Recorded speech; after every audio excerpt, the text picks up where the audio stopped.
Welcome to the Surviving to Thriving podcast, where we're dedicated to helping you break free from chronic inflammation and get your life back. I'm Dr. Rachel Yeager, naturopathic doctor and medical intuitive, and the founder of the Surviving to Thriving method of chronic illness recovery. Join me as we uncover strategies for overcoming health challenges and restoring your physical, mental, emotional, and soul health. Together, let's embark on a journey to thriving.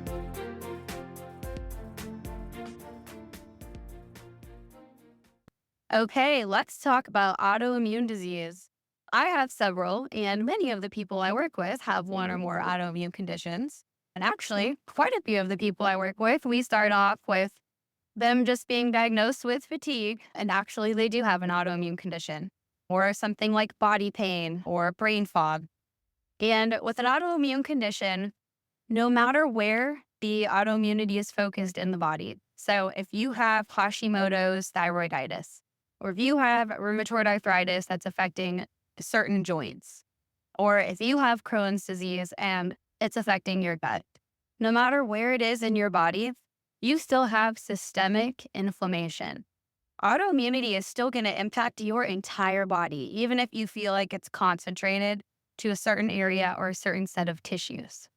So let's back up, for example, to Hashimoto, and we'll use that as our guide as we walk through. So Hashimoto's is autoimmune thyroiditis, meaning that the thyroid is basically suffering damage from the body's own immune warrior cells. And with Hashimoto's, you're not going to just see fatigue as a result of the thyroid not working as well, because the thyroid is our whole metabolic regulator. So if that's low, we're going to feel very tired. You're also going to have possibly brain fog, and you're going to possibly have some aches. Mood might be affected. When the body is inflamed, the brain is inflamed. The brain's just an organ in our body. And when our brain is inflamed, our mood is affected. And our brain is the master regulator of all of our hormones. Even if other organs lower down in our body are actually producing the hormones, our brain is telling them to do that. So when our brain gets inflamed, it can't make those signaling hormones, and it decides to not make those because those get put on the back burner.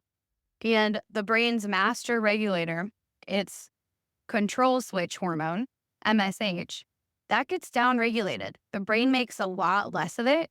So then the brain physically can't trigger our ovaries to make hormones or our adrenal glands to make cortisol, our stress energy hormone, so that we can adapt to stress and feel flexible and have good sleep at night and have enough energy.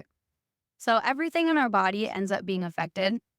And a big, I don't know if I'll call it mistake, but an area that's lacking in the current setup of modern medicine is that if someone goes in for an autoimmune condition, so they're going into their endocrinologist because they have Hashimoto's, then that endocrinologist is just looking at their thyroid. They're not also going to be taking a holistic view. And truly, conventional healthcare is not set up to be holistic. And endocrinologists are great at managing thyroid crises, at getting people medications they need so that no further damage is coming to their body and they're able to function. They're great at preventing emergencies and helping acute situations. But most specialists are not going to take a holistic view of the body. So when I see someone who has Hashimoto's, we're not just looking at their thyroid. We are also going to look at their sex hormones. We're going to look at their cortisol, stress energy hormone. We're going to look at sleep. We're going to look at gut health. We're going to look at the health of their cells and their organs. We're going to look at nutrient status and make sure there's no nutrient deficiencies, and on and on and on. And that's because all of those things are both upstream and downstream of an autoimmune condition. They are both causative factors that can be contributing to why the body had that condition in the first place. And there are things that are going to go out of balance as a result of having the autoimmune condition. So once we help slow the autoimmunity and stop the autoimmunity, which I'll talk about in a little bit, then we have to think cleanup. How do we rebalance hormones? How do we heal a permeable or leaky gut? How do we make sure that we're restoring our body's natural melatonin levels so we can get good, deep, restful, restorative sleep? How do we make sure we are addressing any brain inflammation that happened so that we can have a balanced mood again? How do we make sure we address any nutrient deficiencies? Because our body used up a lot of our nutrients trying to fight that inflammation. And maybe we don't have enough B6 left in our body for our brain to make our feel-good neurotransmitters. We feel pretty low and anxious. So we have to do cleanup on all the other aisles after we help resolve the autoimmunity and during, because there's no need to feel miserable while you work on the root cause. Working on the root cause is a longer term, more holistic approach. It's not going to be something that is solved overnight. There's no true healing mechanism that happens overnight. True healing is always going to take time.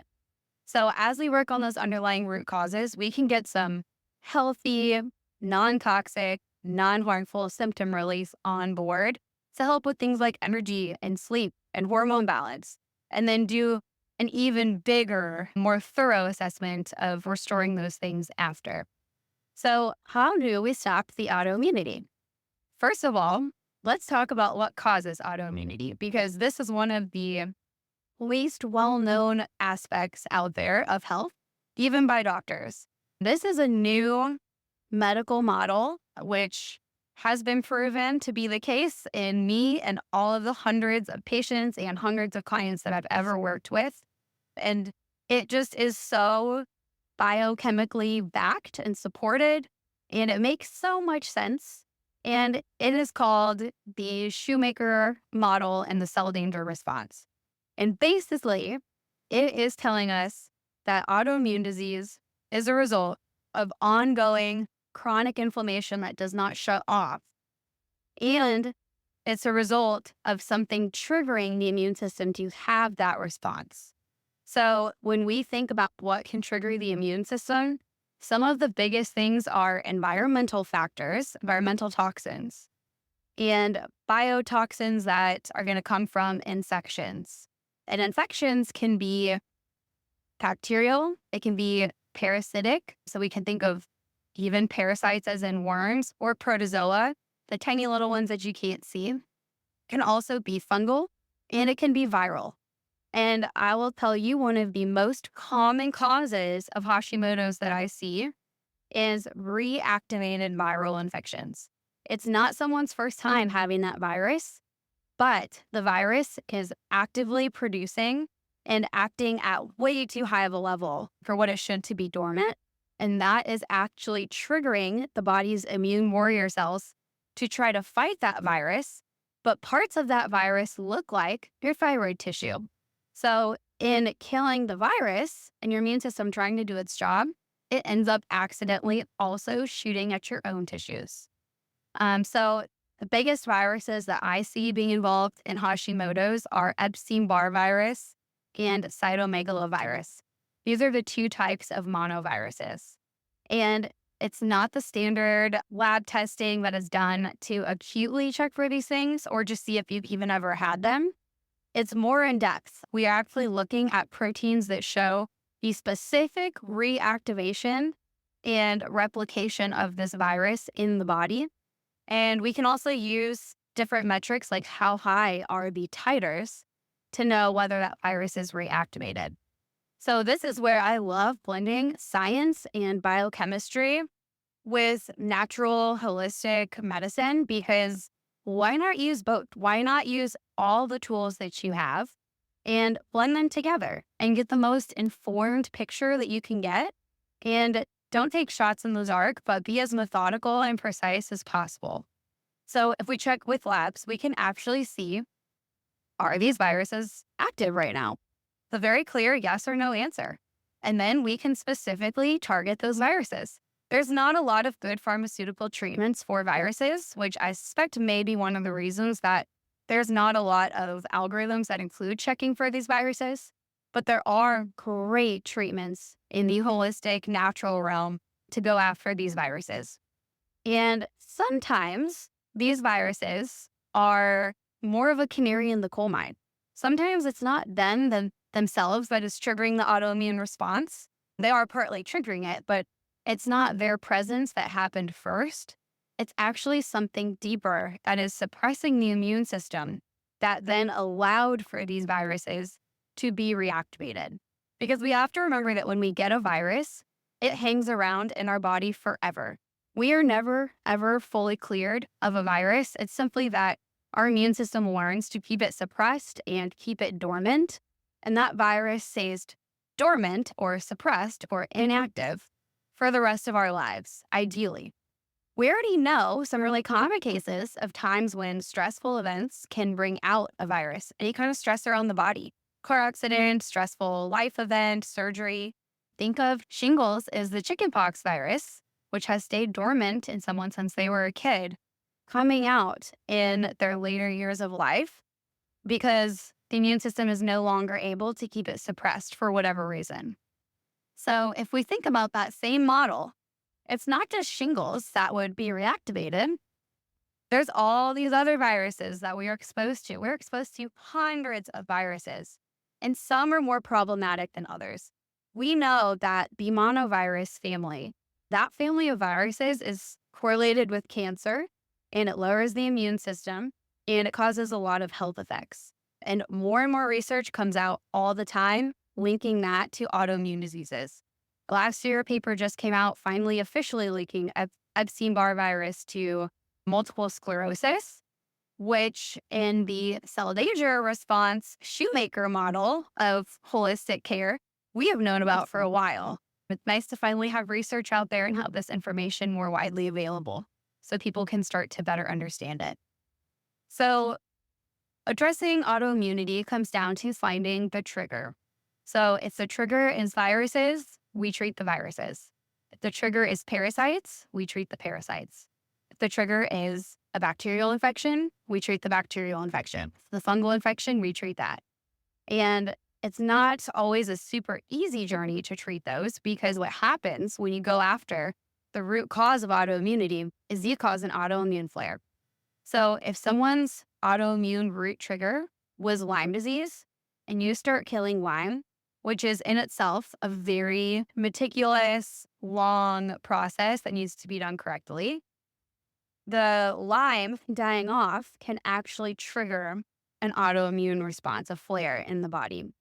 So it's really important to already have the body stabilized, already have immune stabilizers and supports, and have tools for managing a flare holistically, and have any kind of temporary band-aids on board that we need to prevent long-term damage from a flare before we go in and start treating the root cause. It's also important to make sure that detox pathways are open in the body. If you're going to kill a bunch of virus and you're going to have dead virus floating around in your bloodstream, the body's going to need to get rid of that.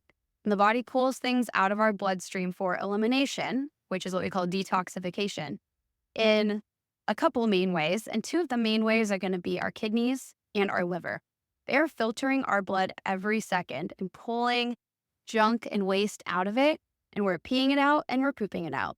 And if we can support our liver and our kidneys, even if they look fine on labs, they can still use a boost when we are doing this kind of detoxification, elimination process, whenever we're killing any kind of biotoxin, which would include an infection like a virus.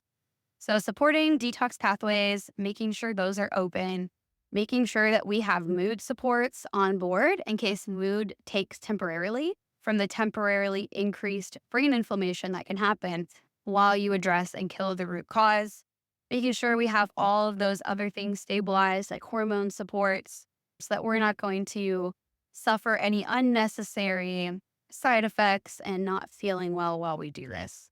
So that's my goal for people, is to make this process as comfortable as possible, to be as efficient as possible, to address the root cause while also giving safe symptom relief in the meantime, and educating. Because if you're anything like me, you want to know what's going on in your body. You want to have a sense for when something you're feeling is just a little bit of a die-off immune flare response to something that is supposed to be your body's supposed to be getting rid of. It's actually getting rid of it. Or maybe the flare actually means things are going in a direction and you're not tolerating something. So we can use really specific questions and things to watch for that help us know answers like that. So if you have any questions about this, if this is something that you're interested in, if there's any specific parts of this that you want to know more about, if there's another certain condition that you want broken down, please reach out and let me know. I'd love to do an episode about it.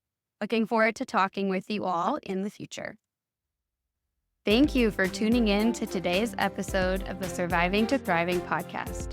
I hope you found inspiration and valuable insights to support your journey towards better health and happiness. Remember, each health journey is unique. This podcast is not medical advice, and it's essential to consult with your healthcare provider before making any changes. If you'd like to schedule a complimentary consultation with me, I would love to talk with you. Please go to drrachelyager.com/schedule.